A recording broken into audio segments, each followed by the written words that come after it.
Hello again, Dan Alasso with History for Today.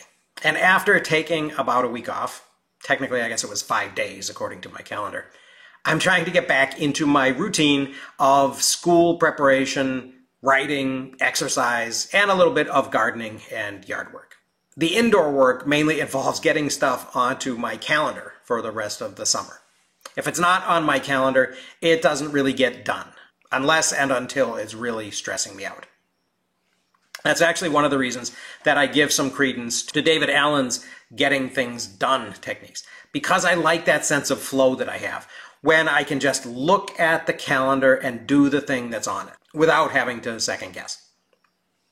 I've occasionally put time blocks onto the calendar to break the day up into a couple of hours each for each of the tasks that I need to do. This has worked a little bit less well for me so far than I'd like it to, because oftentimes I get into a task and I don't want to put it down. Or maybe because sometimes I underestimate how much time tasks will actually take. But I'm going to continue working on it. Last week, before I took my little break, I went to the East Side Freedom Library in St. Paul, Minnesota. It's run by a labor historian named Peter Ratzlaff, who wrote a very interesting book about the Hormel strike of 1985 to 86 in Austin, Minnesota, and also taught at Macalester College in St. Paul. Peter's library is located in a really beautiful building, a former Carnegie Library in the middle of a neighborhood.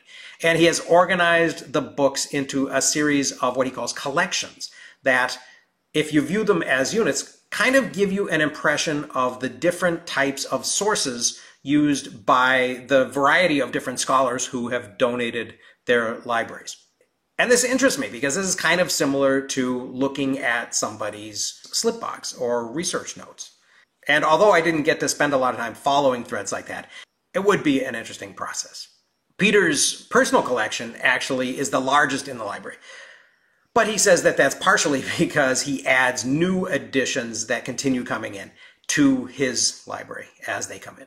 The library was a great source of ideas for me related to the connections between the labor movement and the lumber industry. Although they don't lend out books right now, I was able to scan quite a few pages, and several of them had so much in them that I either ordered them from Abe Books or asked my library to get them for me via interlibrary loan. So this was a very valuable research trip. I'd love to go back there sometime, though, without a particular goal in mind and just follow some of those threads of ideas in those various collections. Today, as I was getting back into the swing of things, I went to my local history center at 9 o'clock for my office hours. I've just been elected president of the Beltrami County Historical Society, so I'm going there regularly on Tuesdays and Fridays for office hours. While I was there, I not only talked with the executive director about society business, but I also did some of my own research. It turns out that the first batch of Adobe scans that I did last week didn't actually save correctly. I'm not entirely sure why. I'm still learning how to use Adobe Scan, and I'm actually giving it the benefit of the doubt right now because it came so highly recommended by several of my viewers. It looks like as I photograph the documents, it finds the edges and it captures only actually what's in the page. And then it does a really good job of turning them into multiple page PDFs.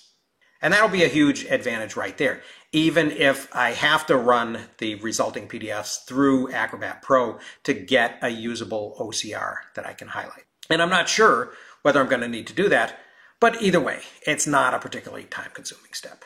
The images that I scanned from the History Center's research room this time around were from binders containing Xeroxes of typed transcripts of the Bemidji Pioneer newspaper, of articles from the first couple of decades of the 20th century. In the 1930s, during the Great Depression, a Works Progress Administration, WPA, project paid people to come and transcribe and index the entire run of the newspaper, which has actually existed for longer than the city of Bemidji itself. The paper is now also available through the Minnesota Historical Society, which has digitized the original papers from their collection. So I can actually now do a full search on any term in that database, and it will highlight it on the page that's returned to me. Even so, though, it was cool using the binders and checking the indexes and then shooting scans of the transcript images using Adobe Scan. And what I got out of that was a series of pages that I can read and highlight, which are going to provide me with very valuable background information for my project. Also, in addition to transcribing newspaper stories, the WPA actually paid for oral history interviews with old-timers and with original settlers of the area. And this was part of the Minnesota branch of the Federal Writers Project, which began in late 1935 and continued for 7 years. In this project, people were actually paid to write histories of counties and cities and ethnic groups and regions and rivers like the Mississippi, and to basically prepare a state guide. So in addition to the newspaper transcripts that I'll also find in the Minnesota Historical Society's scans, there were all of these additional articles, which is very cool. And apparently there are similar oral history transcripts from all across the state, compiled into a series called the Annals of Minnesota. The Minnesota Historical Society has these down in St. Paul on 167 reels of microfilm. I assume that there are so many reels because the same content is probably organized in a couple of different locations. I have requested reels 60 and 61, which deal with the lumber industry via interlibrary loan, because they said they do lend them out. And in the meantime, while I'm waiting for them to arrive, I'll be making another research trip tomorrow. And this time I'll be going to Stillwater, Minnesota, which is a town that's a big tourist attraction now on the St. Croix River, on the other side of which is Wisconsin. I called the Historical Society there and introduced myself as the new president of the Beltrami County Historical Society, which actually got me an appointment for tomorrow, in spite of the short notice and in spite of the fact that they're in the midst of putting most of their lumber-related content together for a new major exhibit that they're opening this fall. So I'll probably have more to say about that soon, once I've been there and seen what they've got. But in the meantime, I hope people found that a little bit interesting.